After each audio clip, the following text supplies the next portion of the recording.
Benar Tuhan, kami bersyukur kami punya Tuhan yang seperti Engkau. Biar pujian ini bukan hanya keluar dari mulut kami sebagai sebuah lagu, tapi ini ungkapan hati kami. Sekali kami memilih Tuhan Yesus, kami mau menjadikan Engkau segala-galanya dalam hidup kami Tuhan. Karena itu berbicara bagi setiap kami hari ini. Tuhan, kami mau pakai waktu ini untuk mendengarkan isi hati Tuhan. Kami tidak ingin menyia-nyiakan waktu yang sudah Tuhan sediakan buat kami. Ini hidup kami, ini hati kami, ini pikiran kami, roh jiwa dan tubuh kami Tuhan. Roh Kudus urapi setiap kami, urapi hamba-Mu yang tidak ada apa-apanya. Dalam nama Tuhan Yesus, yang siap dengar firman Tuhan katakan bersama, tepuk tangan buat Tuhan Yesus. Silakan duduk Bapak Ibu, Shalom. Apa kabarnya hari ini? Walaupun ada masalah tetap haleluya. Tuhan Yesus berkata dalam Injil Lukas pasal yang ke-6 ayat 46, kita akan baca sampai dengan ayat yang ke-49. Injil Lukas 6 ayat yang ke-46, Yesus berkata begini, baca bersama 1, 2, 3. Mengapa kamu berseru kepadaku Tuhan, Tuhan, padahal kamu tidak melakukan apa yang... Ini ayat cukup keras saudara. Kenapa kamu berseru padaku Tuhan, Tuhan, tapi kamu tidak melakukan apa yang aku katakan? Ada yang tersinggung gak mendengar ayat ini? Ada yang tersinggung? Yang tersinggung angkat tangan. Ya, saya serius loh, yang tersinggung angkat tangan. Yang tidak tersinggung, yang bingung angkat kaki. Kayaknya semua bingung ini ya. Saudara, ini ayat cukup keras dan menampar. Dan seringkali kita seperti itu kan. Kita berseru Tuhan, Tuhan. Ketika ada masalah kita datang sama Tuhan. Apa dikit kita sebut Tuhan. Ditanya agamamu apa, Kristen. KTP-nya agamanya apa, Kristen. Kristen itu berarti pengikut Kristus loh. Dan Tuhan bilang, mengapa kamu berseru padaku Tuhan, Tuhan, padahal kamu tidak melakukan ya apa yang aku katakan. Saya mau kasih contoh gini, kita sebagai orang tua nih, kita melahirkan anak. Anak kita pakai farm kita lagi di belakang. Ya, Pak Yosia Aldi Saputra. Anaknya di belakang pakai Saputra nggak ya? Pakai ya. Terus misalnya dia pakai nama kita, anak saya, suami saya Daniel Adi Purnomo, anak saya Angelika Putri Adi Purnomo, Karen Putri Adi Purnomo, ya semuanya pakai Purnomo di belakang. Untuk kasih tahu bahwa itu putrinya Purnomo, harusnya Purnomo dan Basir gitu ya. Jadi ada sayanya sedikit gitu ya, nggak ada andil-andilnya loh saya ini. Itu untuk kasih tahu sama orang bahwa itu anakku gitu. Terus dia lahir nih, pakai fasilitas kita, udah bawa-bawa nama kita. Ya, terus kita ngomong, dia bilang, nggak usah ngomong ya. Kita ngomong jangan pulang malam, dia pulang pagi. Ya, kira-kira Bapak Ibu, kalau anakmu yang menyebut namamu di belakang namanya, tapi dia nggak nuruti apa kata-katamu, hello. Kira-kira Bapak Ibu marah nggak? Ya marah dong. Bisa-bisa kita coret dari kakak toh. Ya ngapain lu pakai kakak saya kalau lu gak mau denger apa yang saya ngomong. Ya saya bilang sama anak saya, selama kamu masih tinggal di rumahnya mami sama papi, kamu ikuti aturan kita. Kalau kamu gak ngikuti aturan kita, silakan cari tempat kos dan bayar sendiri. Loh itu orang tua yang benar toh, iya gak Bapak Ibu? Atau ada Bapak Ibu yang ngomong, terserah lu tinggal aja, mau kayak apa, mau pulang pagi, gak pulang juga terserah. Ada orang tua begitu? Itu pasti orang tua stres. Ya. Ini Tuhan loh, Tuhan. Tuhan bilang kamu tuh ngaku-ngaku aku Tuhan. Kamu berseru padaku Tuhan, Tuhan. Tapi kamu enggak lakukan apa yang aku katakan. Ya. Tuhan aja kena mental loh sama orang Kristen ini. Ya kena mental saudara. Ini orang kok nyebut dirinya Kristen tapi enggak melakukan firman Tuhan. Jangan anggap santai loh keadaan ini saudara. Anak-anak muda denger ya. Ya jangan santai loh. Kamu merasa Kristen tapi kamu gak menjadi pelaku firman. Maaf ya. Gak ada jaminan.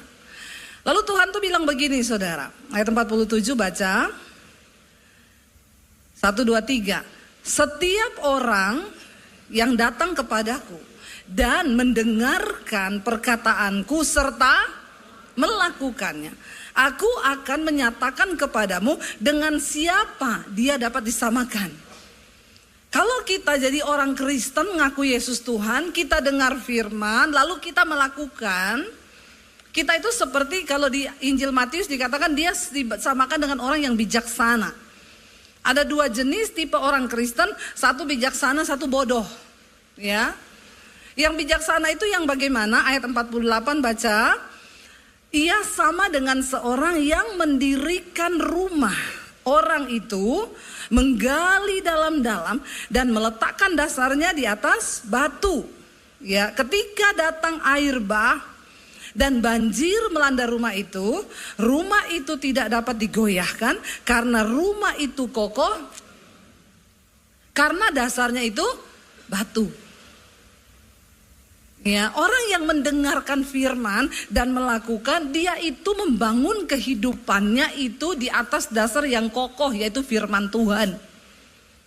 Sehingga kamu tidak perlu bayar harga yang harusnya tidak kamu bayar. Banyak orang mengalami kerusakan rumah, harusnya dia nggak bayar kalau dasarnya benar.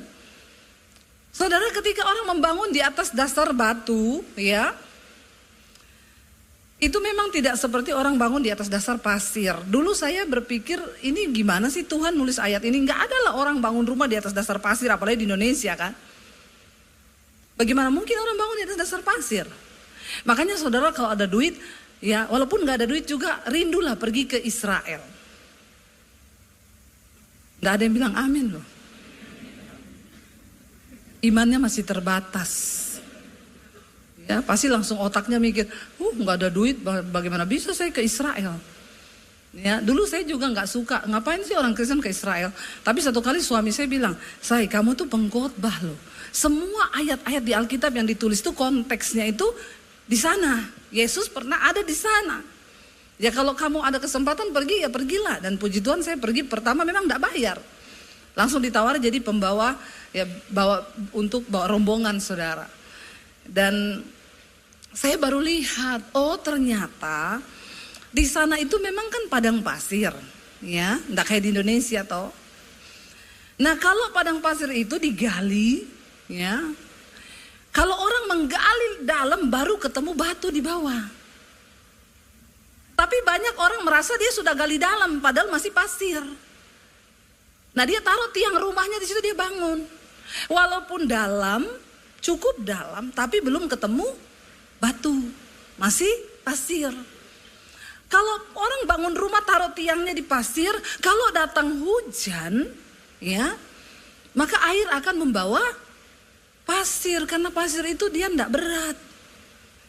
Tapi kalau orang mau bangun di atas dasar batu, dia gali lebih dalam daripada yang pasir, saudara. Ketika yang mau cari batu ini saudara berkeringat, itu dia gali sampai dalam terus, masih pasir. Aku nggak mau, ini nggak kuat. Dia cari sampai dia ketemu batu, dia gali lagi sedikit, keluarin mungkin batu-batu yang lain, di bawah itu udah batu semua tuh. Nah itu kuat. Mungkin yang bangun di atas dasar batu tuh ngomong, ngapain sih lu? Ya lama banget gue udah jadi nih rumahnya. Kamu masih gali aja. Nggak apa-apa saudara. Supaya engkau tidak harus membayar harga yang seharusnya tidak engkau bayar. Buru-buru menikah, ya, cari jodoh. Karena sekarang banyak firman mulai bergeser nih. Anak-anak muda dengar yang enak-enak di telinga. Selain donatur dilarang mengatur. Ya, aroma-aroma kemiskinanmu sudah tercium dari jarak jauh. Ya, kita cari jodoh yang kaya, dipikir itu sudah benar, yang penting kaya. Ya, waktu menikah buru-buru menikah, umur masih berapa, tapi karena ketemu kaya pengen cepet-cepet, nilainya berubah nih, nggak atas dasar firman. Ketemu kaya dibohongi terus, tapi nyanyinya, kau berbohong aku pun percaya, kau dustai aku terus cintai. Coba kau pikir di mana ada orang sebodoh ini. Tapi karena dia pikir kaya, ya sudahlah diterusin. Itu sana kok enggak nikah-nikah, masih berdoa, nunggu yang seimbang. Bukan cuma seiman, tapi seimbang. Enggak apa-apa ya, ini udah pesta. Ya, kau berbohong, aku pun percaya. Yang penting kaya. Sana belum nikah-nikah. Ditanya kapan lo nikah? Jika tidak hari ini, mungkin minggu depan. Jika tidak minggu ini, mungkin bulan depan. Jika tidak bulan ini, mungkin... Hafal ya. Saya cuma menguji loh. Ternyata kita sama-sama gaul. Iya, gak apa-apa. Karena nggak apa-apa, tunggu waktu Tuhan yang terbaik. Kalau nggak hari ini ya minggu depan. Kalau nggak minggu depan ya bulan depan. Kalau nggak bulan depan mungkin tahun depan kan. Yang penting kita menunggu dan membangun hidup kita di atas dasar firman Tuhan. Karena untuk sesuatu yang berkualitas itu memang butuh proses. Lama saudara. Kenapa saudara? Karena hidup ini kan nggak indah terus toh ya. Hidup ini akan berganti musim, hari ini panas. Ya, tapi kalau udah kepanasan juga kan ya mau ngamuk orang kalau sudah panas terus toh. Kalau dingin tuh juga enak, tapi kalau udah kedinginan juga nggak enak toh. Saya waktu ke Amerika pertama kali pengen lihat salju saudara. Ya, salju itu indah loh, bener nggak? Apalagi kalau foto-foto toh. Pakai baju orang agak kampungan kan, baru pertama kali lihat salju gitu ya. Seneng ya lihat salju gitu ya, foto-foto. Waktu kita ke Amerika pertama ke Colorado saudara, pas pulang perginya dari Colorado naik mobil ke Aspen, itu pegunungan terindah tuh di Amerika. Belum pernah pergi toh? Makanya tak ceritakan. Biar lu tahu ya, biar tahu, tak kasih tahu loh. Pergilah kita saudara, ya nyetir mobil, sampai di sana perginya 2,5 jam cuman, pulangnya 12 jam. Kenapa? Kena badai salju. Salju itu indah, tapi kalau berubah jadi badai, tidak indah. Wah itu saudara, jalan 5 menit berhenti, lap es di kaca itu udah gak bisa kelihatan. Pakai alat, cungkil es. Saya bilang, Tuhan saya pengen lihat salju. Tapi bukan badainya. Ya, badai ini deg-degan saudara. Ya, tapi untung kita isi bensinnya di tengah, bukan dari atas. Ya, kita jadi di tengah itu sempat isi bensin. Waktu turun itu sudah ditutup semua jalan saudara. Dan di sana itu nggak kayak di sini ada rest area. Waduh, ya kedinginan, mampir dulu ngebakso. Enak toh? Di sini tuh enak saudara ya. Mampir dulu yuk makan soto. Di sana tuh nggak ada. Kebelet pun mau turun, ya semoga tidak ketemu beruang. Jadi benar-benar stres itu. Saya bilang, aduh Tuhan, itu saya udah bahasa roh. Karena ditutup jalan, kita mau mundur salju udah sampai di atas mobil. Ya tapi puji Tuhan, putar balik cari jalan, dan di sana kan sepi, hutan-hutan gitu. Akhirnya kita tembus saudara. Besoknya saya baca berita, 6 orang mati loh. Ya terkurung di badai salju. Habis bensin, kedinginan, siapa yang mau tolong? Tidak ada. Salju itu indah, tapi kalau berubah jadi badai tidak indah. Hidup kita ini tuh indah. Semua orang waktu menikah bayangannya, ketika sudah menikah, ngomong. Saya tetap indah. Karena saya membangunnya di atas dasar batu. Amin. Gak apa-apa, dia bilang belum dapat jodoh, gak apa-apa, saya tunggu yang terbaik. Ya, bukan cuma seiman. Ya, saya pelayanan. Ya, saya harus tunggu laki-laki yang juga sama-sama pelayanan. Yang gak pelayanan banyak datang. Biasa aja mukanya. Ya. Tapi saya tunggu, wah ini sama-sama Kristen, rajin ke gereja juga, tapi enggak pelayanan, enggak seimbang. Nanti saya pelayanan, dia nggak pelayanan, dia bilang kamu tidur aja di gereja. Nah saya menikah sama yang pelayanan. Saya pelayanan dianterin. Ya kalau saya lagi down, ayo saya semangat melayani. Gitu. Satu visi, satu hati. Karena pernikahan itu memang indah. Tapi ada saat-saat badai datang. Karena hidup ini tidak seindah drama Korea saya. Dengar ya. Tapi juga tidak sesedih film India. Ya jadi santai saja. Yang penting kita membangun di atas dasar firman. Ya. Jadi saya tunggu sampai yang benar-benar dari Tuhan tuh datang. Karena standar saya firman Tuhan. Bagi saya pernikahan itu untuk menggenapi rencana Tuhan hidup saya. Kalau saya ketemu laki-laki yang menggagalkan rencana Tuhan, ya ke laut aja lu. Ya.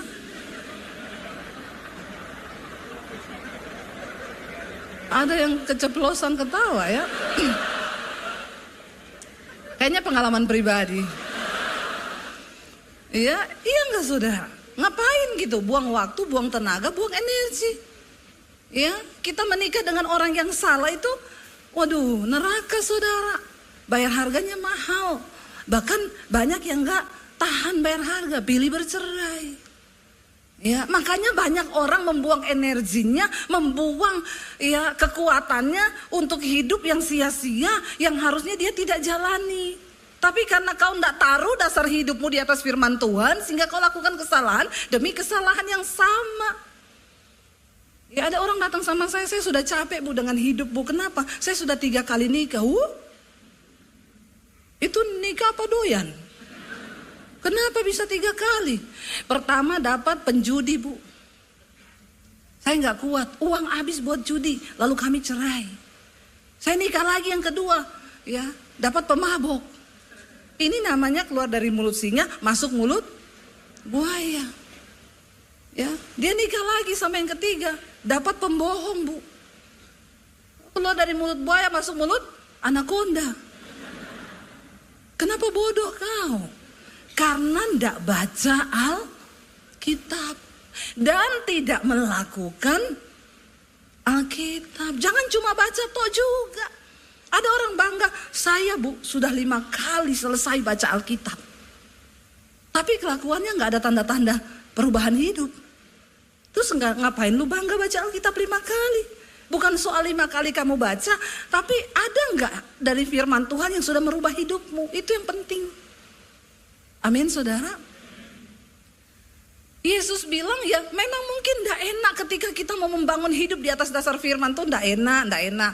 Dia menggali dalam-dalam. Ini bicara tentang bayar harga. Firman Tuhan bilang ampunilah orang yang menyakiti kamu, doakanlah musuhmu. Kira-kira melakukan itu enak atau tidak? Tapi dengan Tuhan yang suruh toh.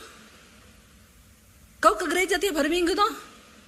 Ada pendeta yang ajarkan sumpahi musuhmu, ada? Kirim guna-guna sama musuhmu, ada pendeta ajar begitu? Itu setan bukan pendeta itu.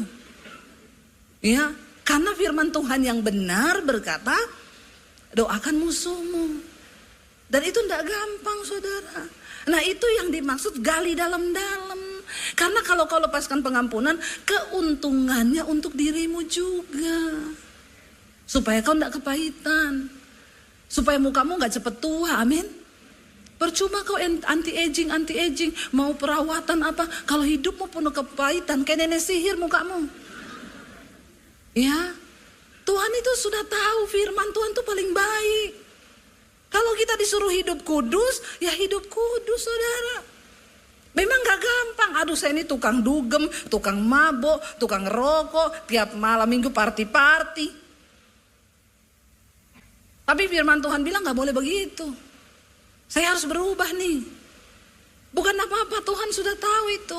Janganlah engkau menjadi serupa dengan dunia ini. Orang dunia dugem silakan, tapi kamu anak Tuhan gak boleh.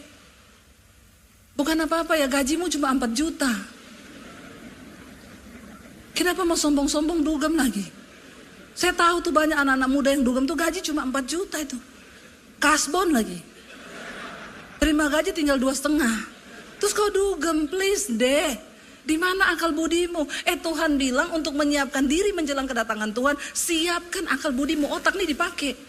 Buat apa? Buat mikir. Amin. Hidup, ya. Pakai akal budimu. Jangan ikut-ikutin tren. Karena teman-temanku dugem, ya aku juga ikut. Udah pasti, saudara. Orang-orang model begini, tapi kalau hari Minggu ke gereja. Iya. Udah gitu ngomong ke temennya, lu ke gereja nggak? Pagi apa siang? Kayaknya gue yang siang aja. Soalnya kan tadi malam baru dugem. Aduh, ya ke gereja tuh effort banget ya. Kayak Tuhan yang butuh dia. Saya tuh bingung lihat orang Kristen kayak begini, saudara. Ya, kalau malam party, malam Minggu dia party, Minggu dia ke gereja, bikin status. Keseimbangan hidup.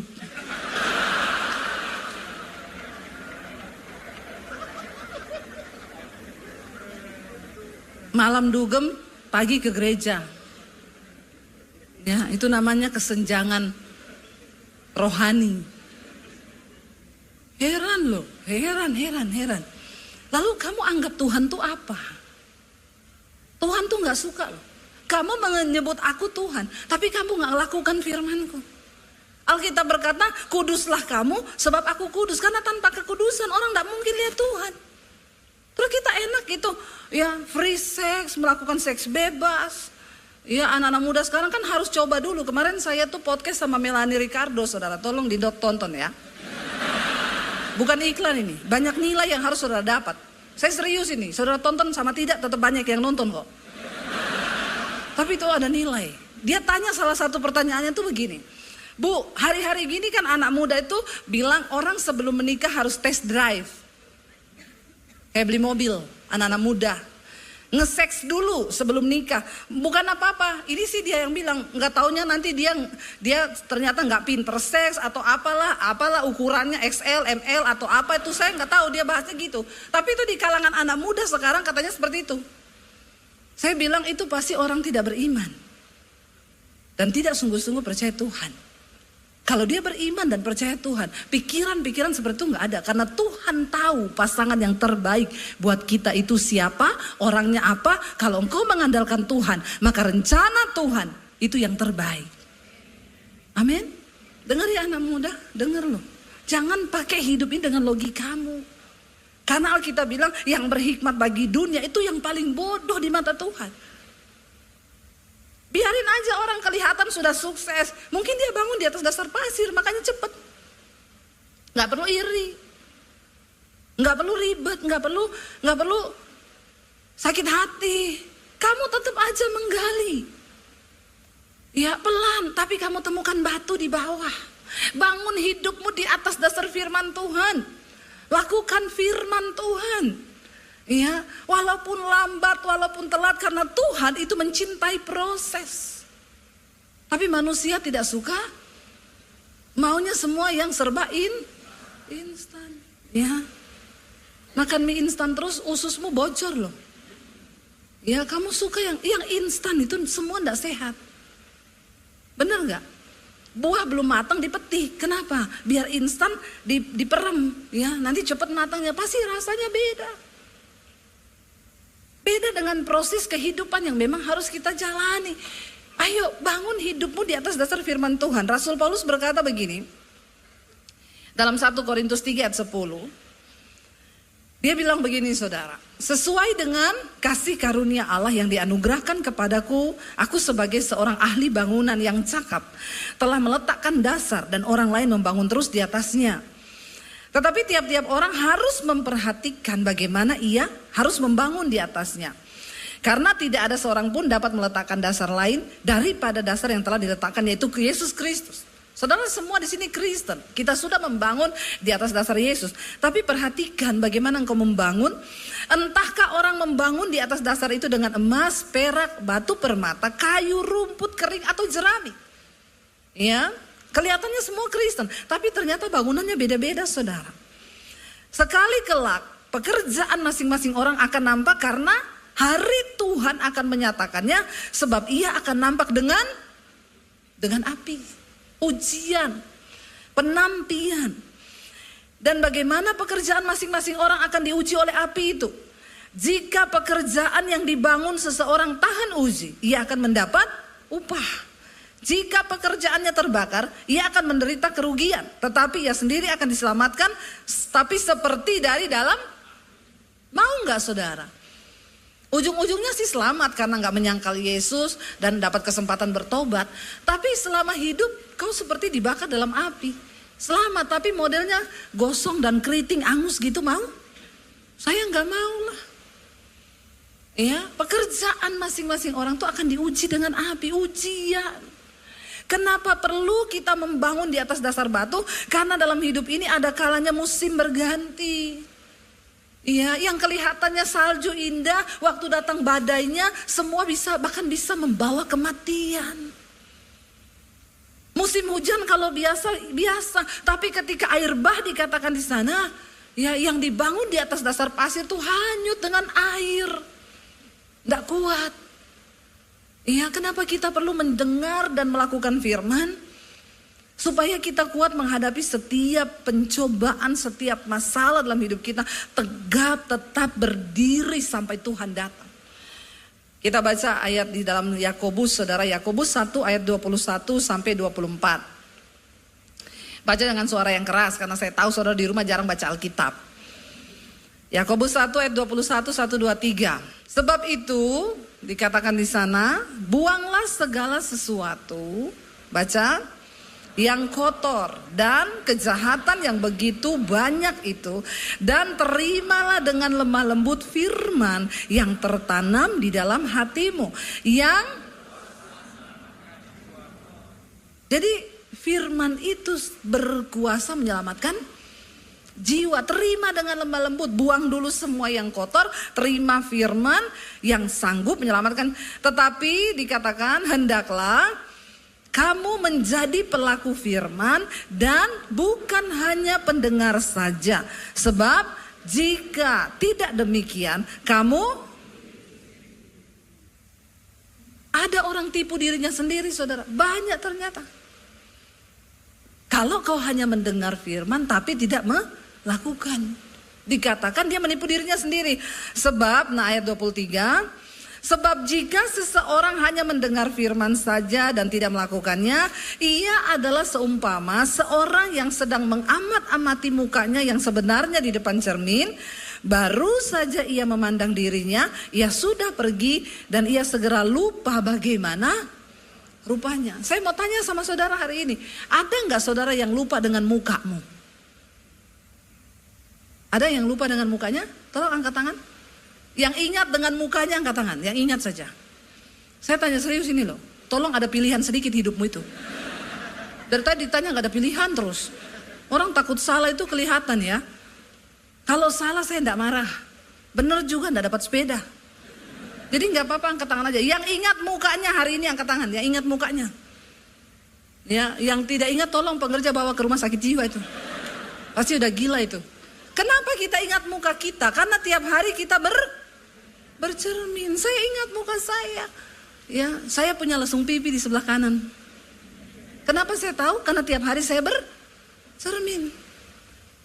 Yang aneh kalau ada orang ditanya, kamu ingat mukanya? Enggak. Mukamu kayak apa? Luna Maya. Itu halu kau, halu. Sakit jiwa juga itu. Kita semua kan ingat loh. Jadi saudara dalam loh ayat ini. Kalau engkau cuma mendengar firman dan tidak melakukannya. Kita ini seperti orang yang melihat mukanya kita di depan cermin. Lalu kita pergi dan kita lupa. Itu namanya lupa diri. Alias tidak tahu. Repot kan orang kalau tidak tahu diri kan. Hidupnya bikin masalah. Kalau kau tidak bisa jadi berkat, setidaknya jangan jadi beban buat orang lain, amin. Kenapa orang hidupnya jadi beban buat keluarga, jadi beban buat istri, jadi beban buat anak-anak, jadi beban buat orang tua? Satu pasti, karena tidak mau jadi pelaku firman.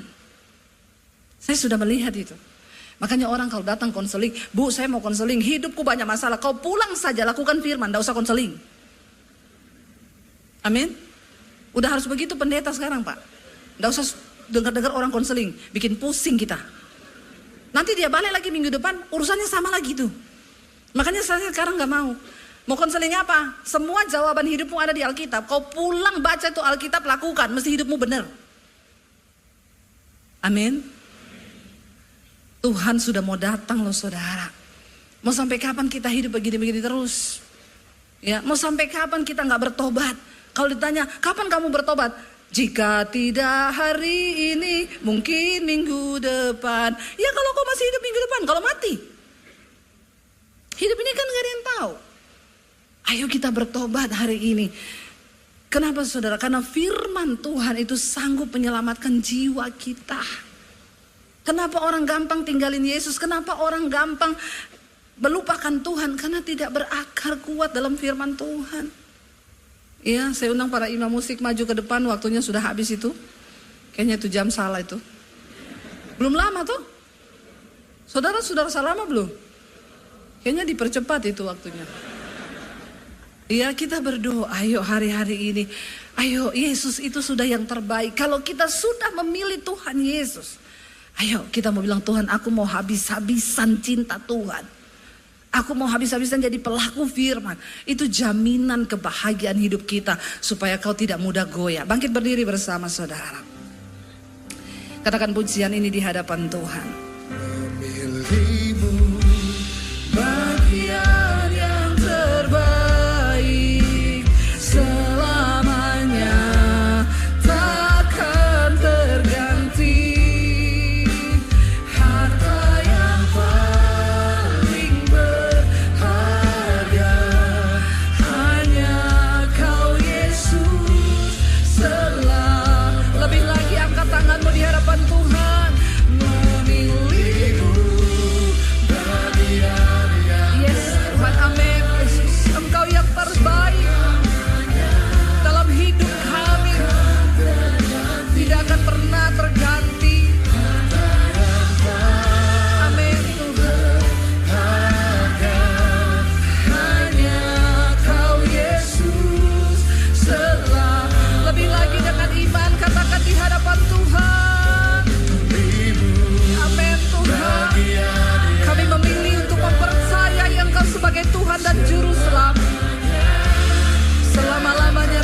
Terganti Tuhan, amin.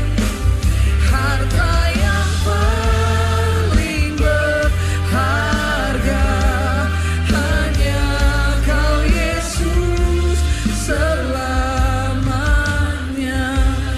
Mari tutup mata dalam hadirat Tuhan saudara.